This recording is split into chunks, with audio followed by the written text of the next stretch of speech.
Objective question में यह बहुत परेशान करता बच्चों को।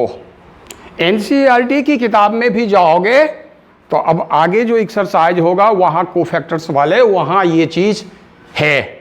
ठीक है, आप ध्यान दें, भले ही आप उसको ना देखें।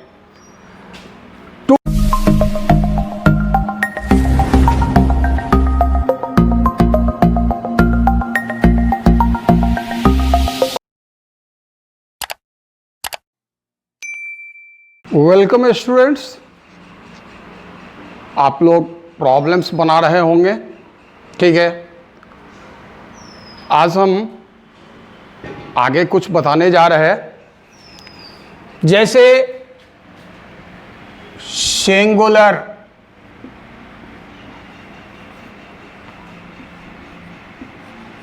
And non singular matrices.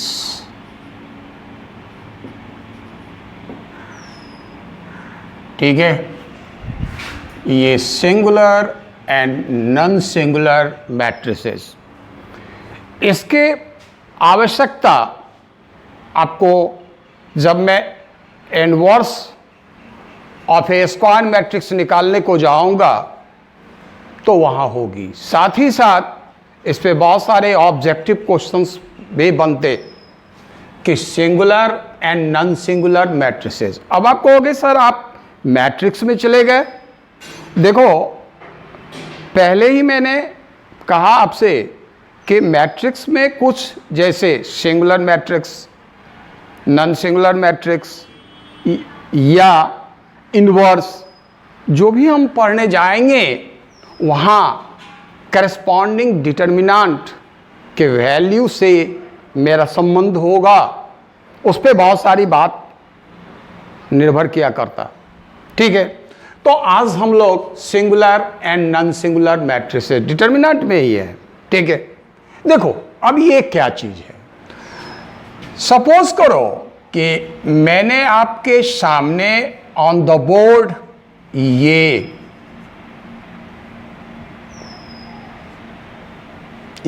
एक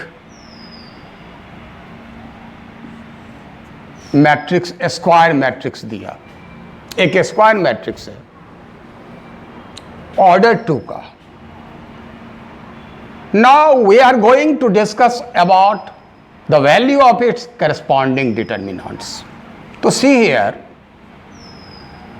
ये 4 3 4 4, ये 16 minus 12,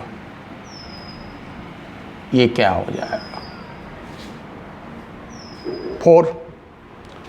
again we consider another square matrix B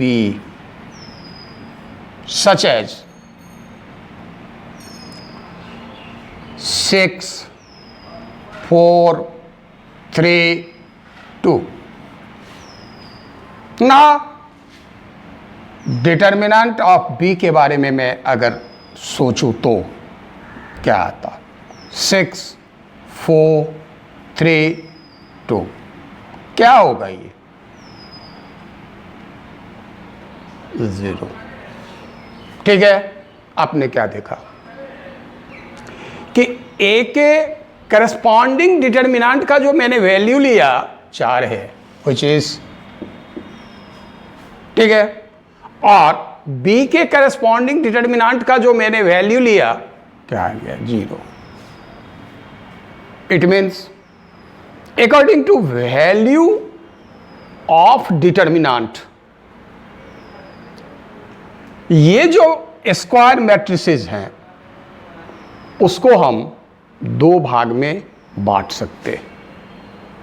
एक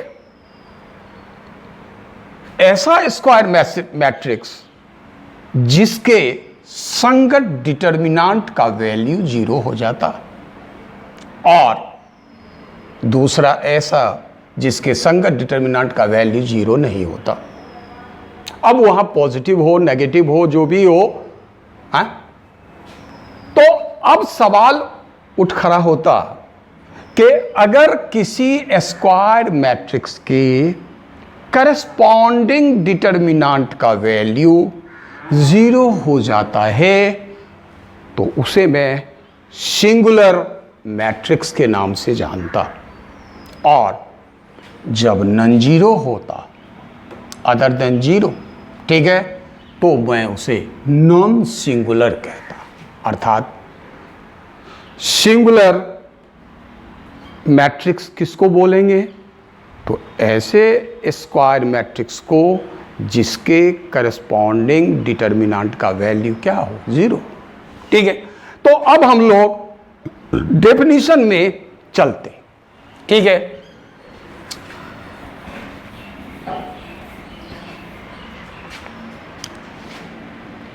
ए square matrix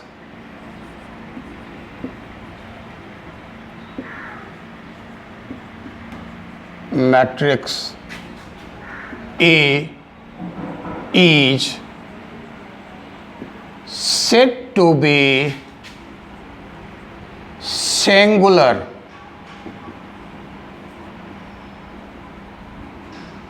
if determinant of A equals 0, ठीक है।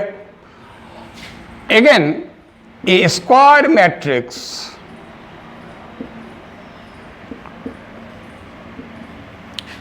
A is said to be non-singular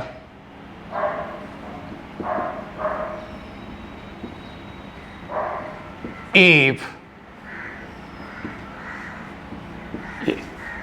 यही हो गया सिंगुलर और क्या नॉन सिंगुलर स्क्वायर मैट्रिक्स, ठीक है। फॉर एग्जाम्पल, ठीक है, अब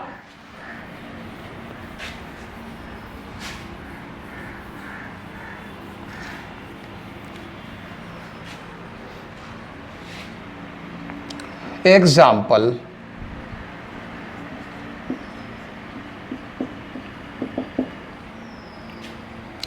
if A matrix square matrix है जो ये है आपका, इफ ए बराबर इतना इज सिंगुलर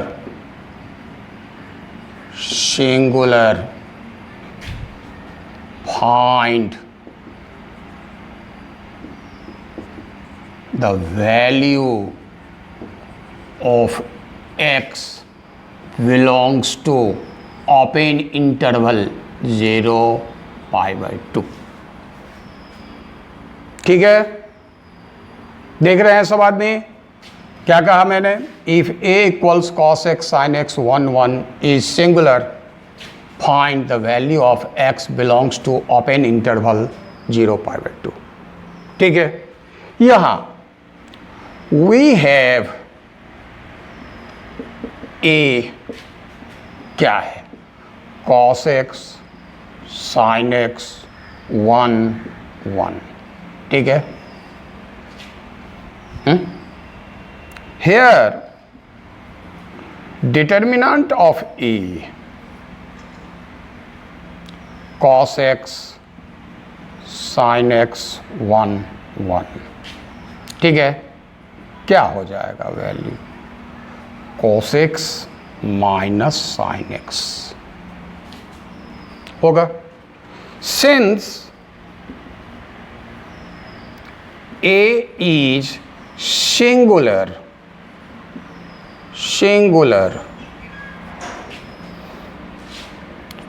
therefore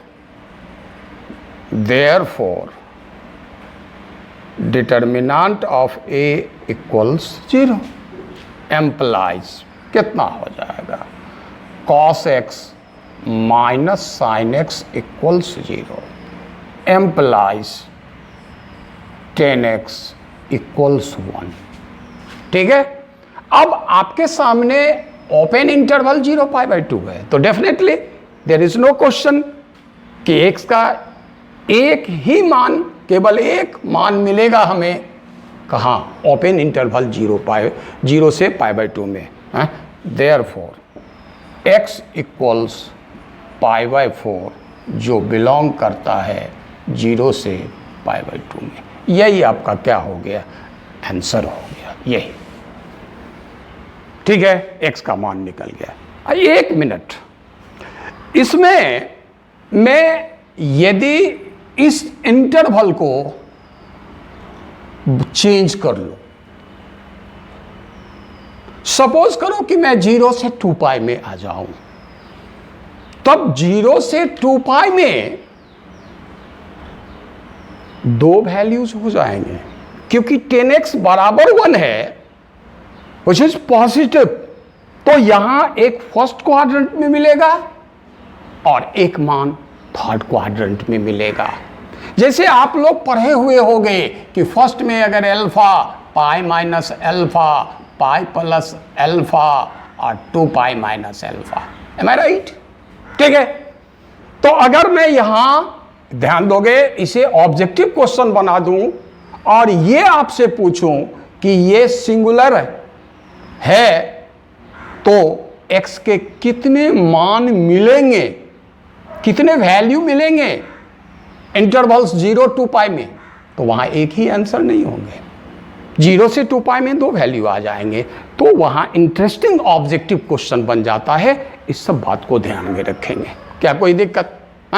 ठीक है, यहां जो इंटरवल था उस इंटरवल्स के अकॉर्डिंग x का केवल एक ही मान मिल रहा, लेकिन इस इंटरवल्स को यदि मैं चेंज कर लूं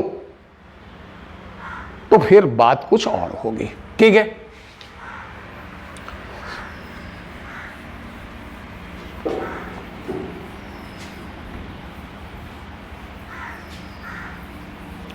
जैसे एक और एग्जांपल में देख लो,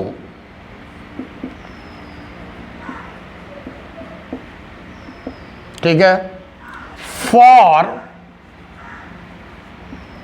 what value of x the matrix A equals 1 1 x minus 2 2 2 3 1 minus 3 is singular। ठीक है, for what value of x the matrix A is singular. ठीक है, अब यहां क्या लिखें, तो वी हैव A क्या है 1 1 x minus 2 2 2 3 1 minus 3। ठीक है, therefore determinant of A 1 1 x minus 2 2 2 3 1 minus 3। Okay, अब now given matrix A will be singular। ठीक है, given matrix A will be singular if determinant of A equals 0 implies कितना 1 1 1 minus 2 2 2 3 1 minus 3 sorry x equals 0। ठीक है, क्या अब आप value निकाल सकते कि नहीं? एक्सपेंड कर देना है, कोई प्रॉब्लम है क्या? प्रॉपर्टी भी लगाओगे तो 0 भी ला सकते हो, तब भी कर सकते हो, कोई दिक्कत नहीं है। और नहीं तो एक्सपेंड भी कर दोगे तो क्या होगा, वैल्यू निकल जाएगा। अब किसका मान निकाल लेंगे हम? x का मान निकाल लेंगे यहाँ से, क्या कोई दिक्कत है? और दिक्कत हो तो ऐसे चले जाना, जैसे इसी के अलॉन्ग अगर मैं एक्सपेंड कर लूँ सपोज करो, तो यहाँ 1 है, 1 के साथ क्या आएगा 2 2 1 माइनस 3 आएगा, नहीं आएगा। अब फिर -1 फर्स्ट कॉलम के अलॉन्ग में जा रहा है एक्सपेंड करने। ठीक है, तो ये आपका ये और ये है -2 2 3 -3 आ जाएंगे। अब पुनः x लेने पर क्या हो जाएगा, ये गया तो क्या आएगा, -2 2 3 1 = 0। अब यहाँ से x का इक्वेशन बन जाएगा, x का वैल्यू निकाल लोगे, बिल्कुल आसान है, आप लोग खुद कर लेना। ठीक है, चलो आगे चलते हैं।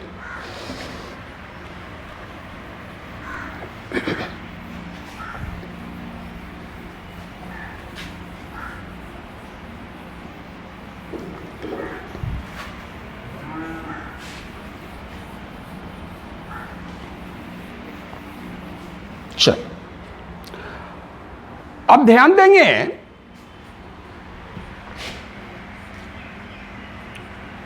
तो important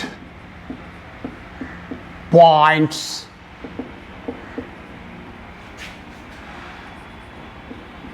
related to cofactors.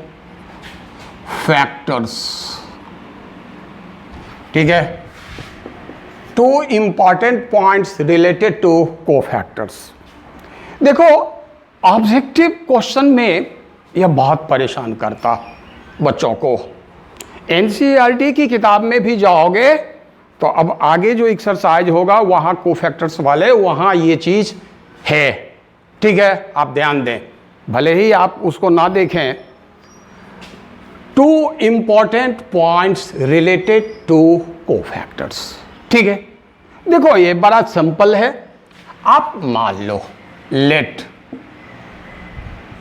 A = A11 A12 A13 A22 A21 A22 A23 A31 A32 and A33। क्या इसके बारे में जानकारी देना है? What is this? It is a square matrix of order 3। Therefore its determinant क्या होगा? A11 A12 A13 होगा, फिर A21 A22 A23 A31 A32 A33 होगा। ठीक है, कोफैक्टर्स पर है कि नहीं? क्या कोई दिक्कत? कोफैक्टर्स पर है कि नहीं? कोफैक्टर को किससे डिनोट करते थे? अगर मैं जनरल फॉर्म में एलिमेंट AIJ लूँ, ठीक है ना, तो वहाँ कोफैक्टर किससे लेते हैं हम? 2 सिंबल बताए थे, CIJ या कैपिटल AIJ, लेकिन हम हमेशा CIJ का ही यूज करते हैं। तो यहाँ मैं लिख देता late CIJ be the cofactor of AIJ। ठीक है, अब तो कोई प्रॉब्लम नहीं है। अर्थात मैं C11 लिखूं, इट मीन्स मैं किसके बारे में बोलने जा रहा? Cofactor of A11। अगर मैं C22 कह दूं तो इसका मतलब मैं किसका कोफैक्टर निकालने जा रहा है? A22 का। जानते हो, ये सब पढ़ा चुके हैं हम। अब यहां ध्यान दोगे कि यहां पे जैसे कोफैक्टर्स हम निकालते साइड में, ध्यान दोगे यहां साइड में मैं निकाल देता, जैसे यहां कोफैक्टर, ध्यान दोगे, या मैं सीधे ऐसे लिखूं C11, समझ गए? इसका क्या मतलब हुआ? किसका कोफैक्टर बोलो? A11 का। तो ये क्या हो जाएंगे? -1 का पावर पहले 1 + 1। ध्यान दोगे, ये बोलना नहीं, अब मैं नहीं लिखता, चूंकि मैं ये परिभाषित कर चुका, इससे प्रॉब्लम्स बता दिया। तो यहाँ पहले क्या लिखा जाएगा? -1 का होल पावर कितना? 1 + 1, -1 टू द पावर कितना हो जाएगा? 2 है, जो 1 हो जाएगा। अब ये और ये गए, तो ये आ गए A22 A32 A23 A33। Am I right? ठीक है, फिर मैं C12 के बारे में बोलूं तो C12 मैंने जब लिखा तो किसका कोफैक्टर हुआ? A12 का। अब रूल्स क्या कहता? -1 का पावर क्या लोगे? 1 + 2, क्या हो जाएगा? माइनस आ जाएगा, और पावर है -1 का। ठीक है, अब ये क्या देंगे सो बोलो। इसका मैं ले रहा, ध्यान दोगे, ये और ये गए तो क्या आ गए?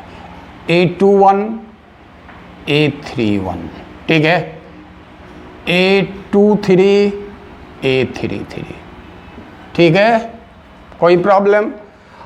एंड C13 समझ गए होगे? C13 का मेरा क्या मतलब? क्या इसे क्या मतलब कि कोफैक्टर किस एलिमेंट का? A13 का। ठीक है, तो ये क्या आएंगे? -1 का होल पावर 1 + 3, 4 आ जाएगा, तो वो क्या होगा? 1 होगा। पावर कितना होगा? पावर 4 होगा भाई, -1 to the power 4, तो प्लस हो जाएगा। ठीक है, अब आएगा क्या? तो ये गए, क्या आ गए? A21 A31 A22 A32। ठीक है, क्या इसको समझे कि नहीं? अब आप कहोगे सर केवल फर्स्ट रो के एलिमेंट्स का आपने निकाला, तो भाई सबका निकालना क्या जरूरी है? आप इसी से बात समझा देते हैं। अब यहां देखो, आप डिटर्मिनेंट ऑफ ए का वैल्यू निकालने जाओगे, ध्यान दोगे। Now determinant of A equals, यदि आप फर्स्ट रो के एलोंग इसको एक्सपेंड करो तो क्या होता? A11 और फिर कितना? A22 A32 A23 A33। ठीक है, फिर क्या होता? माइनस आ जाता, प्लस माइनस याद है कि नहीं? और वैसे भी यहाँ पे A12 अगर आप लेते हो तो देखो क्या हो जाएगा, क्या हो जाएगा? A21 A31 A23 और A33 होगा।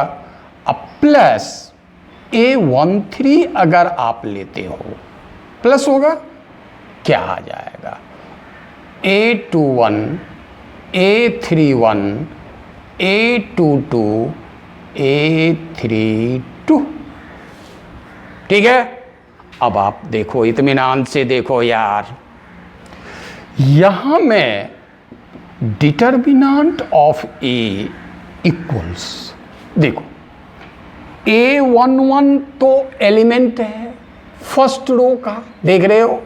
ये जो साथ में है ये, ठीक है ना, क्या है? C11। ठीक है, समझ रहे हैं? फिर देखो ये माइनस है तो यहां प्लस कर लो तो A12 आ गया। आइए माइनस इसके साथ ले लो, देख लो माइनस यहां, तो ये आ गए, देखो देखो ये आ गए, अर्थात ये यहां प्लस कर लिया मैंने, माइनस इस डिटर्मिनेंट के साथ, या देख रहे हो या, तो ये C12 लिखा जाएगा। क्या सही चल रहा है? अब फिर यहां आ जाओ, A13 ले रहे हो तो देखो तो ये क्या है, देखो A21 देख लो, यहां A21 A22 A31 देख रहे हो, अर्थात ये C13 है। हम अपने मंजिल पे पहुंच गए। आप इससे पूछो कि आप क्या हो, तो देखो यहां A11 पहले रो का एलिमेंट A11 A12 A13 है। यहां क्या है? A11 और C11, जहां C11 A11 का ही क्या है? कोफैक्टर है। यहां फिर वही देखो A12 और C12, C12 क्या है? A12 का ही कोफैक्टर है, ठीक है, और C13 क्या है? A13 का ही क्या है? कोफैक्टर है। तो आपने क्या देखा? आपने देखा कि इस डिटर्मिनेंट का वैल्यू, ये वैल्यू हुआ किसके बराबर है? किसके बराबर है? देखो तो डिटर्मिनेंट का वैल्यू बराबर क्या है। तो पहले रो के एलिमेंट्स और उसके संगत कोफैक्टर्स के प्रोडक्ट का क्या है? सम है। बात समझे? अब इन सिमिलर वे आप ये भी लिख सकते कि डिटर्मिनेंट ऑफ ए, आप जैसे A21 तो इसका कोफैक्टर ले लो C21, ठीक है, प्लस A22 इसका कोफैक्टर ले लो C22, ठीक है, प्लस A23 फिर क्या C23। अर्थात ये क्या हुआ सो बोलो, जब मैं सेकेंड रो के अलोंग इसे एक्सपेंड करूंगा तो ये आ जाएंगे क्या? तो सेकेंड रो के एलिमेंट्स और करस्पॉन्डिंग कोफैक्टर्स के प्रोडक्ट का सम, ये भी किसके बराबर होगा? क्योंकि आपको मालूम है कि डिटर्मिनेंट को आप एलोंग किसी भी रो या किसी भी कॉलम आप क्या कर सकते? एक्सपेंड कर सकते। कै तरह से? अगर ऑर्डर 3 का डिटर्मिनेंट है तो बोलो क्या बोले थे? 6 तरह से न होगा जी। फर्स्ट कॉलम के अलोंग, सेकेंड कॉलम के अलोंग, थर्ड कॉलम के अलोंग, फर्स्ट रो के अलोंग, सेकेंड रो के अलोंग, थर्ड रो के अलोंग, ठीक है। तो ये हर स्टेज में क्या देगा? तो किसी भी रो या कॉलम के एलिमेंट्स को यदि उसके संगत करस्पॉन्डिंग कोफैक्टर्स के साथ प्रोडक्ट लेके सम ले, वही क्या हुआ? Value of the determinant. जैसे ये R1 के रेस्पेक्ट में हो गया, ये R2 के रेस्पेक्ट में हो गया। अब फिर इसी तरह आप ये भी कह सकते A31 C31 plus A32 C32 plus A33 C33 हो गया। ये R3 के अलोंग हो गया, ये R3 के अलोंग हो गया, नहीं? हाँ, ये अलोंग R1, ये अलोंग R2, ये। तो इसका मतलब आपने क्या देखा सो बोलो कि डिटर्मिनेंट का वैल्यू किसी भी, पहले रो में बोलता, फिर यही बात कॉलम में हो जाएगी, किसी भी रो के एलिमेंट्स उसके करस्पॉन्डिंग कोफैक्टर के प्रोडक्ट के सम के बराबर है। हो गया। यही चीज फिर किस में होगा? कॉलम में होगा। अर्थात जैसे ये, हाँ, ये R1 के, R2 के अलोंग, R3 के अलोंग ये सब हो रहा है, क्या कोई दिक्कत? ठीक इसी तरह कॉलम में जब जाओगे तो वैल्यू ऑफ द डिटर्मिनेंट बराबर A11 C11 प्लस A21 तो C21, उसका A21 देख रहे हो, उसका करस्पॉन्डिंग कोफैक्टर हो गया। अब फिर क्या? प्लस A31 तो उसका करस्पॉन्डिंग कोफैक्टर्स कितना? C31। इसी तरह आप सेकेंड कॉलम के अलोंग भी लिख सकते हो और थर्ड कॉलम के अलोंग, तो कुल कैठो 6 ऐसा रिलेशन होगा। अर्थात ये एक यहाँ जो मैंने लिखा 2 important points related to cofactors, उसमें से पहला मैंने बता दिया क्या? कि डिटर्मिनेंट में किसी भी रो या कॉलम के एलिमेंट्स को करस्पॉन्डिंग कोफैक्टर के साथ गुना करके सम ले लिया जाए, ठीक है, तो क्या होगा? क्या देगा? ओ डिटर्मिनेंट के वैल्यू के क्या होंगे? बराबर होंगे। क्या कोई दिक्कत? हाँ। अब दूसरी बात क्या है? तो ठीक इसी तरह अब जैसे यहां अभी क्या लिया है कि अगर R1 के एलिमेंट लिए तो उसके करस्पॉन्डिंग कोफैक्टर सम कह रहे हैं।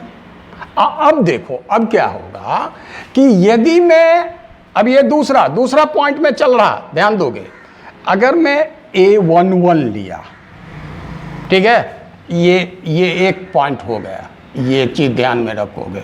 अब मैं सेकेंड पॉइंट के लिए चल रहा, A11 C21 कर लो। तो पहले ये बात बताओ क्या हुआ? ये क्या हुआ? सिर्फ इतना बोलो। A11 उसको मैं A21 के कोफैक्टर के साथ क्या लिया, प्रोडक्ट लिया। ठीक है, फिर देखो A12 और C22। ठीक है, फिर आ जाओ A13 और C23। ये पहले क्या हुआ, अभी अब कुछ नहीं, ये कुछ नहीं, ये क्या है, इसको क्या बोलोगे? तो देखो ये और ये तीनों है, क्या कहलाएगा?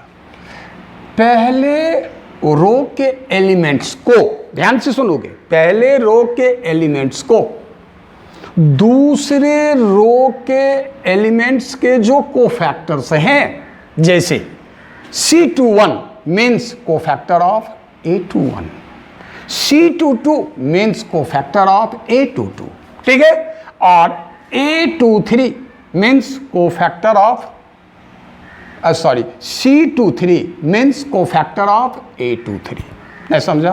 तो ये क्या हुआ, पहले रो के एलिमेंट्स को दूसरे रो के संगत करस्पॉन्डिंग बोलना क्यों जरूरी है कि इसके कोफैक्टर से यहां कर रहे हैं, ऐसा नहीं कि इसके कोफैक्टर से यहां कर रहे हैं हम।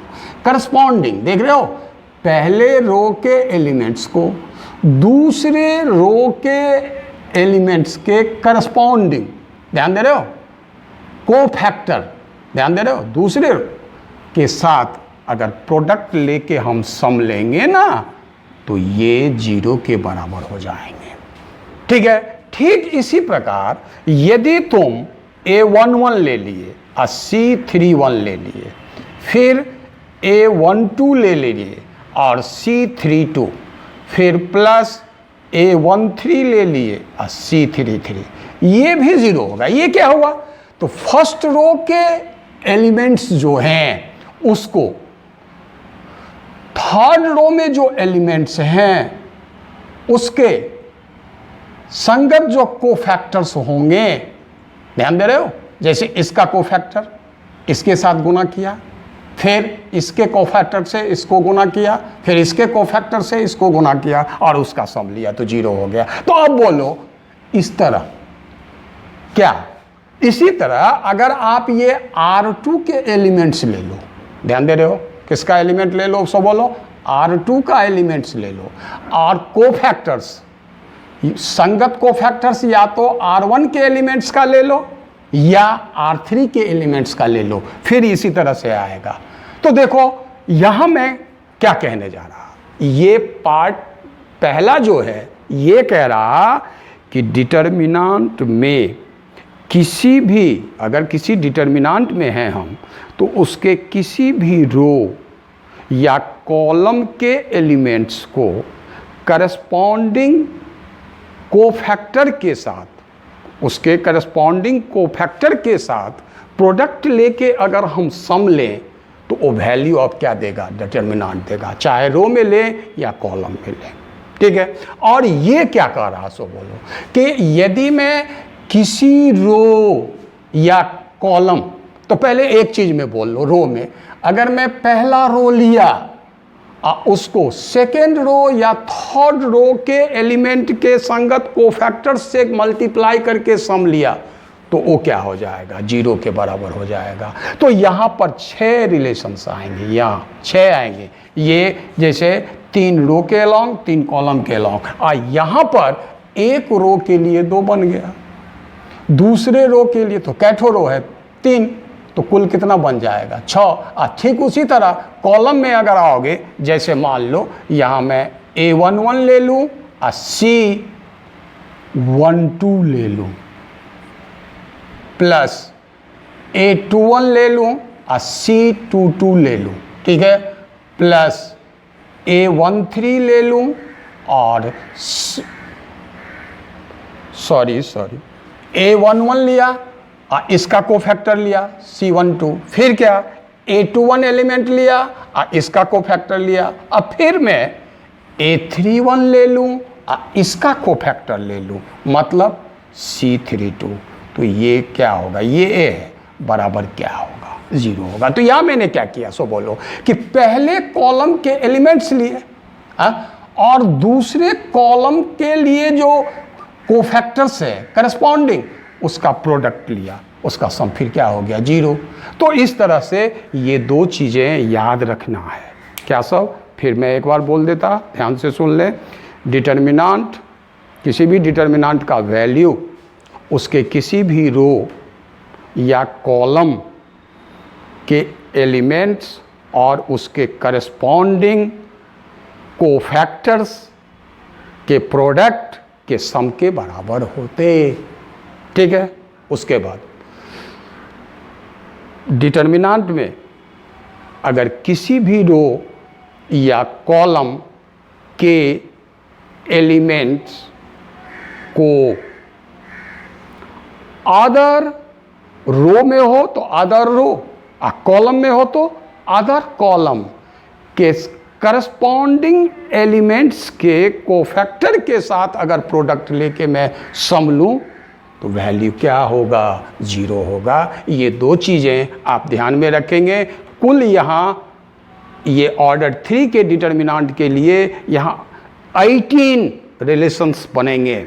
जैसे 6 वैल्यू ऑफ डिटर्मिनांट के बराबर होगा तीनों रो के अलोंग और तीनों कॉलम के अलोंग। ठीक है। और 12 यहाँ हो जाएगा, क्यों 12 होगा, तो अगर आप R1 लोगे तो करस्पॉन्डिंग कोफैक्टर्स R2 का भी ले सकते, आइदर R2 का लेंगे या क्या R3 का लेंगे। तो एक रो के लिए कितने बन जाएंगे। अगर हम फर्स्ट रो का एलिमेंट ले रहे हैं तो यहाँ पर सेकेंड रो का भी हम क्या कर सकते, कोफैक्टर ले सकते, और थर्ड रो का भी ले सकते। बात समझ गए। तो कैटो एक रो के लिए 2, तो कुल 3 रो तो 6 आ जाएंगे, और ठीक उसी तरह कॉलम में 6 आएंगे, तो कुल ये 0 वाला 12 होगा। तो ये 12 और प्लस 6 कुल कितने हो जाएंगे 18 हो जाएंगे। ठीक है। अब इस बात को ध्यान से देखेंगे और अगले वीडियो में फिर मैं आपको एप्लीकेशंस ऑफ डिटर्मिनेंट के बारे में बताऊंगा।